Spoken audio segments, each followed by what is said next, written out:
Welcome to another episode of CR Improv, everyone. I'm your host, Mickey Baines. I'm really excited to jump in today. We're getting to some really good enrollment management, recruitment, admissions, marketing data. New reports out from Education Dynamics. It's the Marketing and Enrollment Management Benchmarks 2024 report. I got a little bit of an advanced copy before everyone else, so I got a chance to read it, but it just hit the shelves really this month, and I'm excited to talk more about that report with our guest today.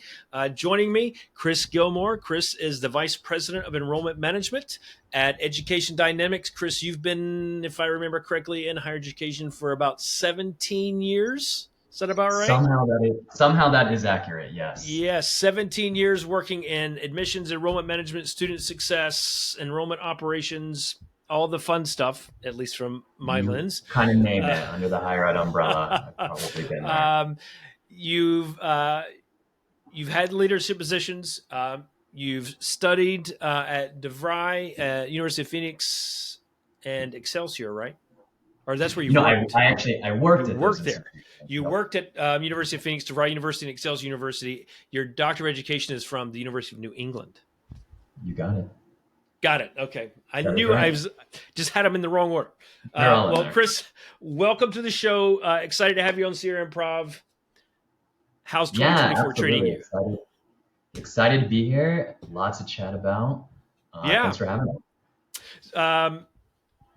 Any fun stuff happening in 2024 for you? Oh man, somehow we are still in the month of January right now. So it feels like it's almost March, and it's right.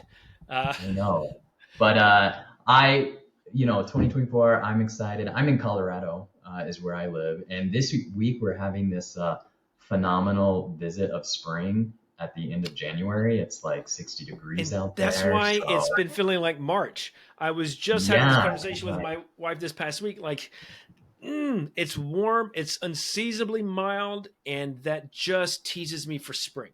I enjoy snow, I enjoy winter, but once spring starts to turn that corner, I get really excited. Yes. It's driving me nuts. 100% there. Yes. So we're getting some warm sunshine, though we are supposed to get about 2 feet of snow this weekend. That's what I'm talking about, because it's about to change. Yeah. Yes. And as we record this, just last night, I was reading an article about Anchorage, Alaska. They received 100 inches of snow. That's not what they've collected. They had 100 inches of snow. And if those of you who are mathematically challenged, like me, when you do the math, that is over 8 feet. One storm, 8 feet. I love it, but they can. I like snow. I don't like it that much. Yeah. What do you do? How do you get out? You don't go to the store before the storm and get a gallon of milk and some bread. I mean, you've got to get a vat of milk. You need several gallons because you're going to be there for a while. One perk of work from home is the mandatory winter hibernating. That's right. Well, in that scenario, the advantage, and I know we're way off topic already, but that's the show. The advantage of working in an office is when you get 8 feet of snow, you might actually have a couple of days off, and you're not expected to work at the same pace. True. Yeah. When you work from home, there is no break from that. Very true. Yeah. Well, Chris, welcome to the show. I'm really excited to talk a little bit about the report. I found some really good positive things in it. I found some startling information in it. One of the things we were talking about before we record is I had no idea how many closures we had last year for colleges and universities. Over 100. Over 100. And I live in Pennsylvania. We had 30 in Pennsylvania. Yeah. 30. Yes. That's scary. Yeah. The closures definitely kept on going in 2023. I was really shocked at that. And I know that includes, I know you were pinging to get some clarification on that. I did confirm that. That does include, to help with justification of that larger number, it does include individual sites. Yep. So if a particular institution may have operated 2 individual sites and that institution closed, that would be counted in these numbers twice. Perfect. Yeah. But even with that context, it's still a significant amount of action in that area. Wow. And it includes mergers too, right? It does, yeah. Yeah, so we've had 3 of the state system institutions merging into one, so that in of itself is going to count on some of that. But either way, that's still a really high number. if you'd have told me, hey, we had 30 closures last year, and I thought, oh, that's a lot. Now we're talking over 100. So that's a lot. But that's the gloom. The positive, there was a lot of growth in enrollment over several Yeah, populations. And I even saw there's some growth in the number of men enrolling, which yeah, some positive normally the men are traction falling there. down, but to see them jumping up was a good sign. So let me just ask you this: you know much more about the report than I do. What was most surprising for you as you saw the findings this year? Mickey, I'm going to be honest. I don't think that too much in here was surprising. Okay, There's for a you, lot of for you, information in the report. I think for yep, me, yes. I think for the broader audience that follows higher education pretty closely, a yep, lot of the things that are coming out in the data are really supporting the themes we've been talking about over the okay, last year, over the last 2 years, saying, this is the actions that we see students taking. These are the enrollment habits that we're observing. And it's nice, it's refreshing. As you said, not all of it is great news. A lot of it is, and it's refreshing to see it play out in the data yeah, too. So, in terms of surprises, one of the things for me that's always a bit surprising in a good way for this report is what isn't new. Actually, yes, we do this report annually. Anybody who's read it, it's a pretty deep dive. There's a yeah, lot of content on here.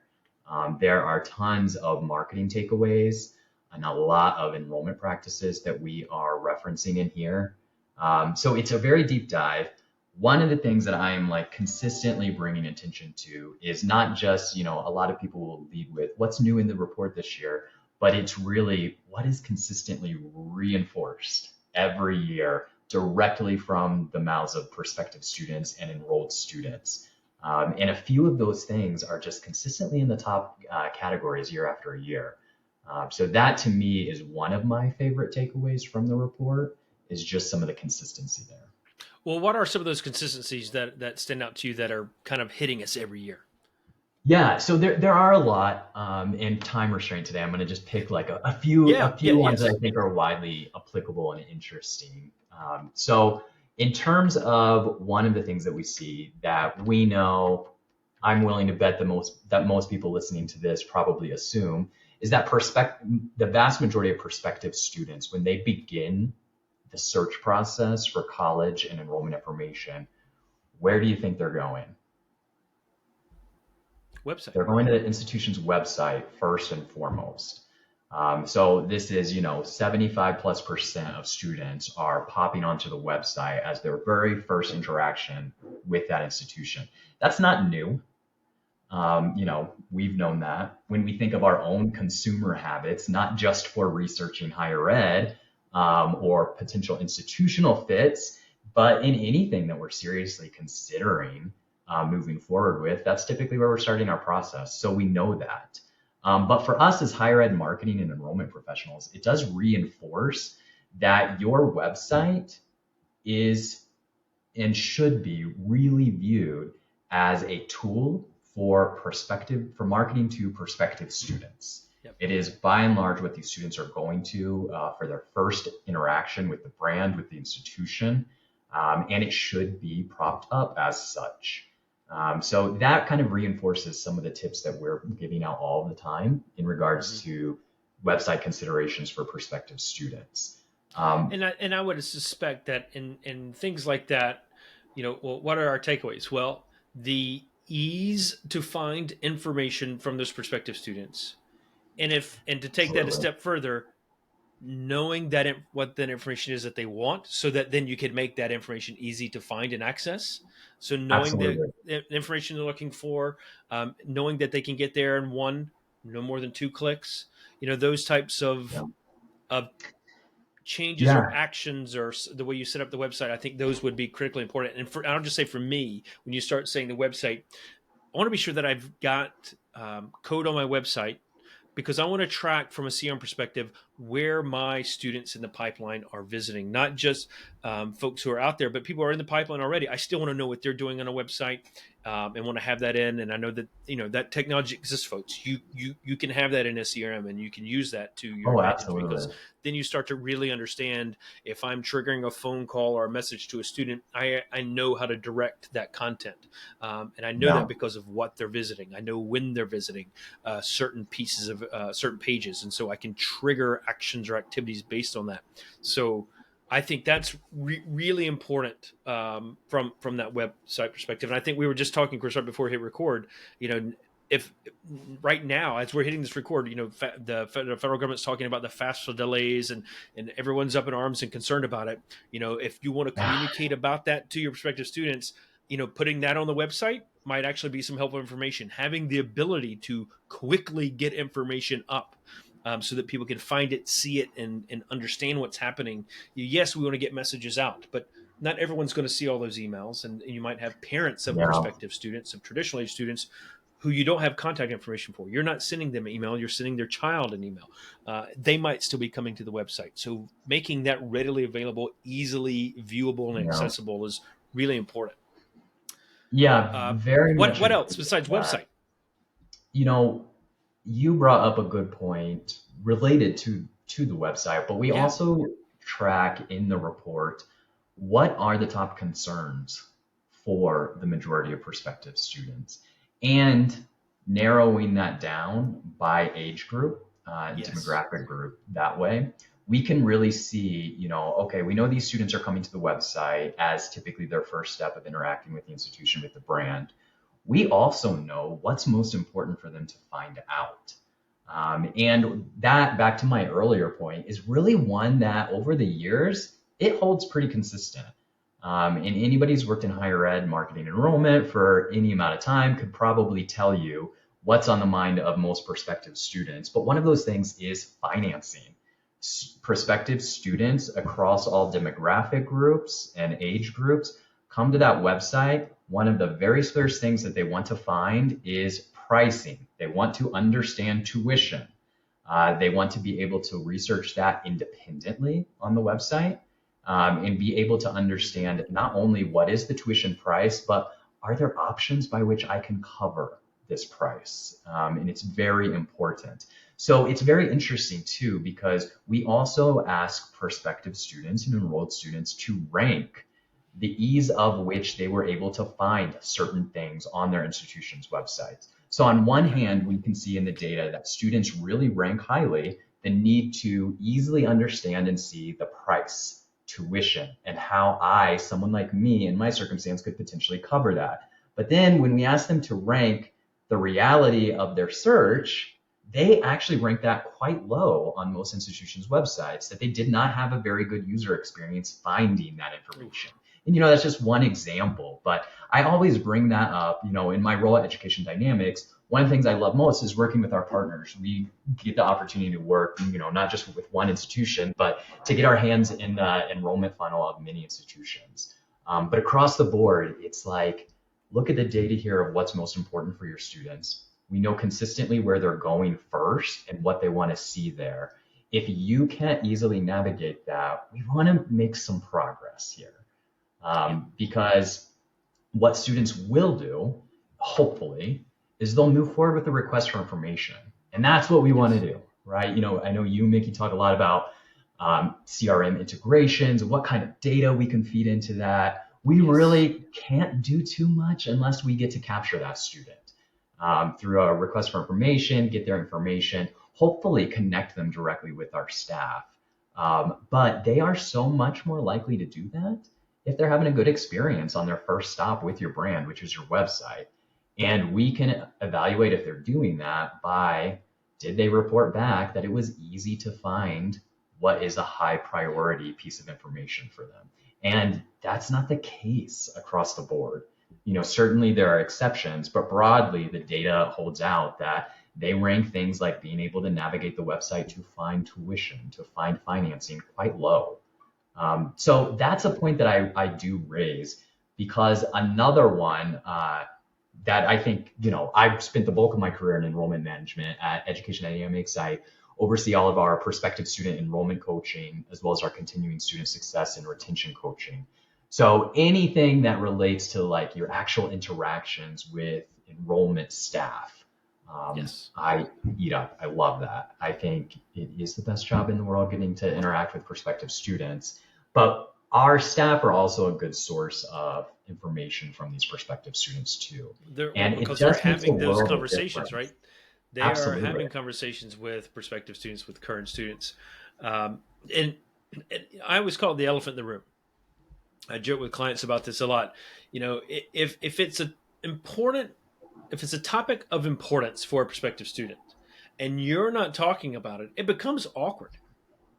like Oh, very like much. there's this little thing, it's like you're dancing around this uncomfortable conversation. And generally cost Very is much. not something people are like, oh, I can't wait to tell you how many thousands of dollars we cost. Like that's just not Yeah, something we it's want to jump into. But we know it's one of the top questions every time.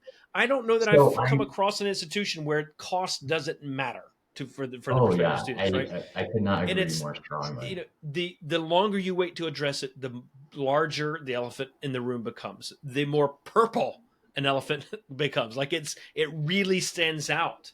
And so, jumping in and having that conversation is really important, and knowing that that is one of the topics of importance, because sometimes it's not. There are some rare occasions where there's some students where they don't have to worry about cost. Fantastic Mhm. for them, but the majority, they want to talk about it. And if you've got 7 emails or texts or phone calls or whatever it is that goes out, and you're trying to talk about everything but that, at some point Yeah. it becomes frustrating for the student. Oh, absolutely. One of the data points here is also you'll find in one of the pages of the report that students also rank very highly in their factors that influence them to enroll at an institution is the interaction that they initially have with the admissions Hmm. staff, the advisors that they're Yes. spending with pre-enrollment. Yep. So to Yep. your point, I always reinforce, and that's not one of the newer things either. That's pretty consistent here. And I always reinforce, listen to what these students are telling you. It matters who's on the front line speaking and It working with your does. prospective students. And I think you brought up a really great point of we cannot just hire folks, put them in these roles, and trust that they're going to approach these student interactions and conversations in a way that drives the best student outcome. We really need to focus on training them. And I Yes. think that there's a lot of good data in here to reinforce what these, admissions advisors, enrollment professionals should be trained to make sure that they're covering with all students. Price, tuition, financing that is definitely on that list. And to your point, competently addressing this quick and early in a conversation is very likely to gain trust with the prospective student and to help them realize that you recognize what their top concerns are. Oh, Yep. and I'm trained professionally to help you through this and break it down for you. Yep. Now, what's even better is if the student is not entirely dependent on the enrollment staff because they also were able to get a good snapshot of this on your website. Then they come into that Yeah. conversation a little bit prepped, having already had a good brand Correct. experience, and the enrollment staff can really add to that without necessarily having to start off out the gate, kind of apologize. Oh, I'm sorry you weren't able to find that. Let me actually tell you about that. Yep. And We want I both of think them. that's a great point. Knowing that they've had an opportunity to see that information, that the prospective students coming into that conversation already with at least some level of information at their hands, so that you're not starting from scratch, makes the introduction of the actual conversation around that a little easier to get into, because it's not going to be a surprise. It doesn't mean the prospective students coming in that conversation saying, "Oh, I'm so excited about how expensive you are." That's not the reality of it most of the Yeah. time, but at least it's not going to be a shock. And it's like, whoa, wait a minute, it's how much? Mhm. You know, and so another reason I don't want to say avoid, but to not only express cost, it's X amount of dollars per credit. I can't tell you, in over the years, number of times when it's X number of dollars per credit, the student is thinking X number of dollars per course. No, it's 3 credits a course, or it's 4 credits a course, and so they're shocked when they actually hear the cost, because Yeah. they're thinking, oh, it's $700 a course. No, it's $700 a credit.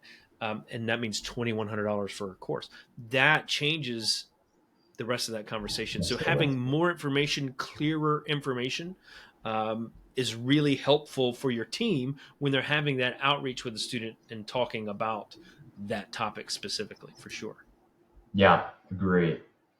And So another one that go ahead. stands out, Nikki, moving a little bit further into the funnel, a prospective student applies. This is, again, not a brand new one. We've seen this for the last several years, but across the board, prospective students are more likely to enroll with the first institution that admits them. And I think Isn't this that is a a big, really big nugget right there, right? right. I think there is so much that this data point can motivate us to consider as higher ed leaders. Is It really speaks to quite a bit. So a couple things that this says to me when I'm working with partners is the speed of our processes is very important. And that is not always something that we are good at in higher ed. Maybe What? institutions will hold them out as No, being no, no, no. I thorough, think you're and mistaken. this You're is our mistaken. tried and true process. But I always like to remind them, well, prospective students are saying very loud and clear that that's all well and good, Yep. but a big portion of my decision comes down to, they're making the choice to request information. They've probably already done a lot of this research, and you probably meet baseline criteria for them. So it is in our best interest as institutions to be quick about it. Yep. And that applies throughout the whole funnel, I always say. So initially, we can't admit them first if we don't contact them first.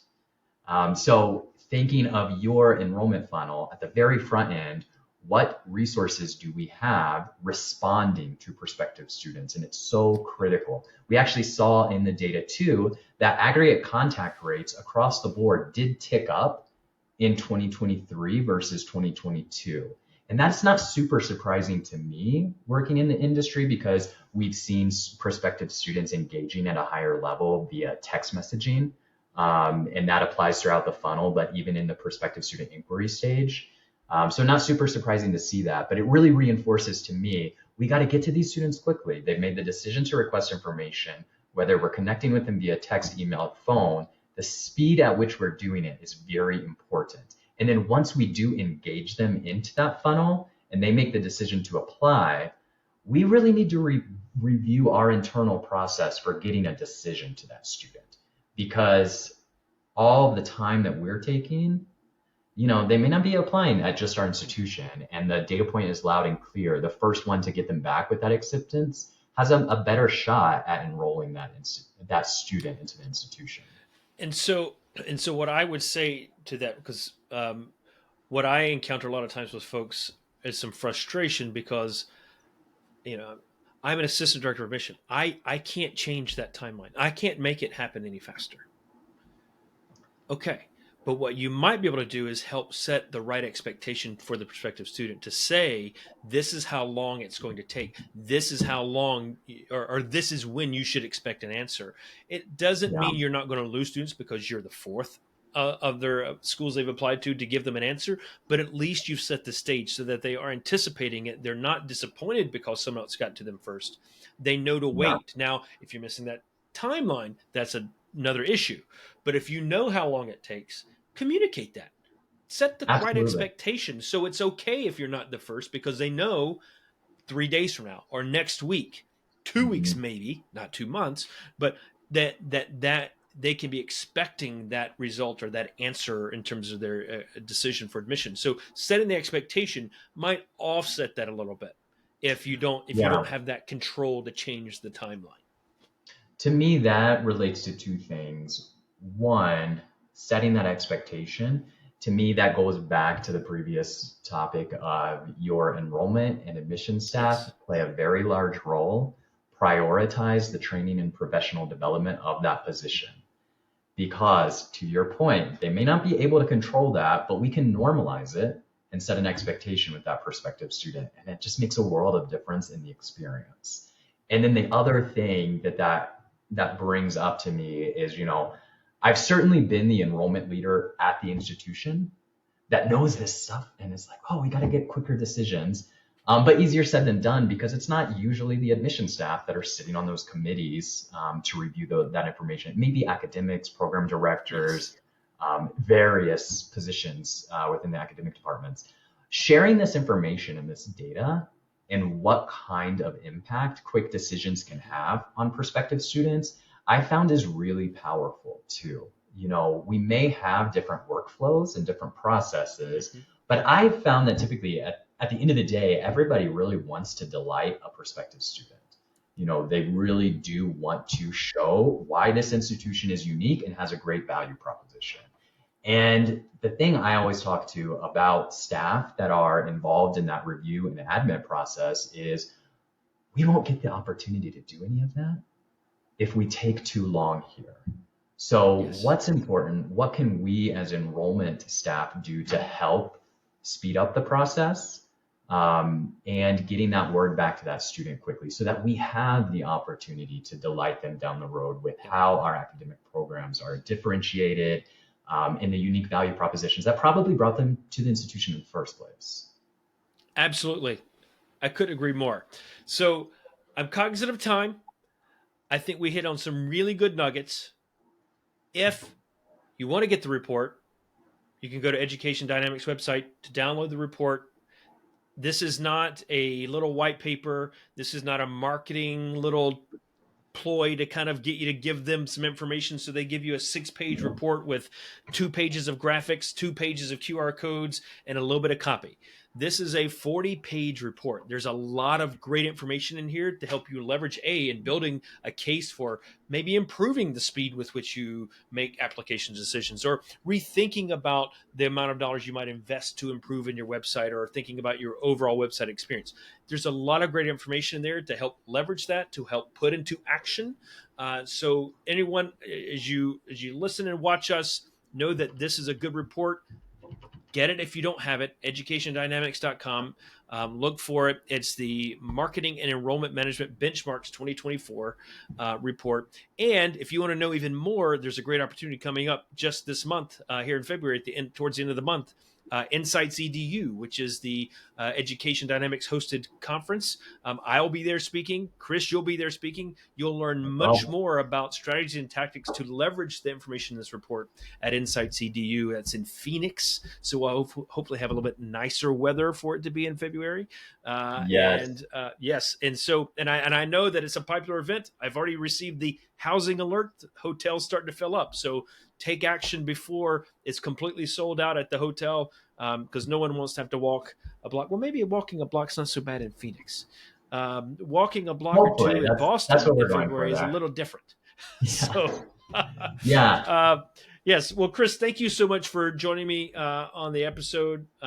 Really excited to share this information about the report with everyone watching and listening. It's so useful, and I read the report every year. I've always found information and probably have filled conference sessions every year with the information that you all share from the report. So thank you all for that time and commitment to higher ed to help share this information. Really, really valuable. Absolutely. Well, everyone, thank you all for watching and listening. We greatly appreciate it. This has been another great episode of CRM Prov. I'm your host, Mickey Baines. We'll see you again next episode. Thanks, Mickey. Thanks, everybody.